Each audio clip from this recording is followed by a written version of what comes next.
Praise be Jesus Christ, now and forever. The Easter season allows us to hear more from the book of Revelation than at almost any other time of the year. Much has been written about this last book of the New Testament, a good deal of that writing which is fanciful and nonsensical. Parts of it were clearly written as a warning to those in the early church who were undergoing or who would undergo persecution, but also a warning for all times. It is revelation, so there are visions, warnings, encouragement, and a foretaste of heavenly glory, and also, as many theologians have commented, a mystical expounding of the Holy Eucharist. Throughout the history of the Church, faithful Christians have experienced persecution, and they will until the end of time. Whether this time is the end times or revelation times is not really for us to say. Many have thought in the past they were living through those days. There are certainly things that are happening which make the possibility of apocalyptic experiences more likely. For example, the growing and seemingly unstoppable power of artificial intelligence, quite unlike anything which has occurred before in human history. It's interesting that reports say that the first encyclical of Pope Leo, which is due out tomorrow, will address, among other things, the issue of AI. Two sentences from Revelation struck me recently as words for all time, whether the final days or the experiences we must all endure.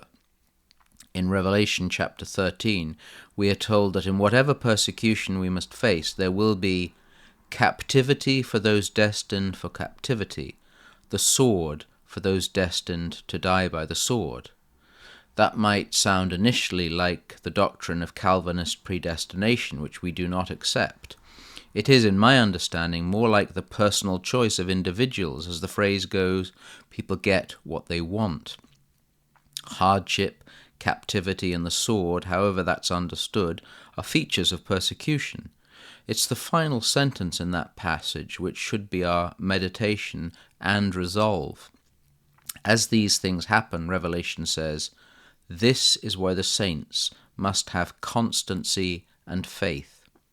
Saints was the term used in the early church for all believers, so in modern parlance, during all times of persecution and anti-Christian hostility, believers must have constancy and faith. Faith, as we know, is not a matter of feeling or emotion.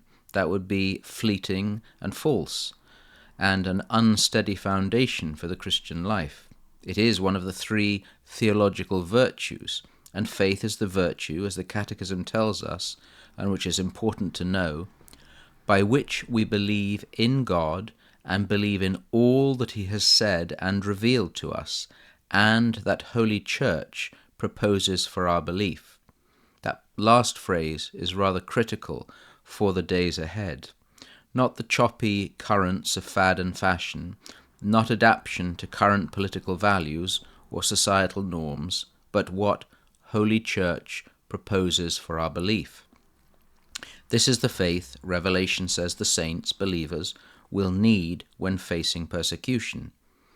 Added to this is constancy. To be constant is to be unchanging, stable, loyal, and steady. Difficult times make for unsteadiness, and lack of loyalty is sadly sometimes a feature of persecution.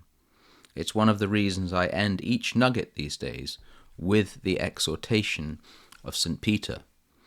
Brethren, be sober, be vigilant, because your adversary the devil, like a roaring lion, walketh about, seeking whom he may devour.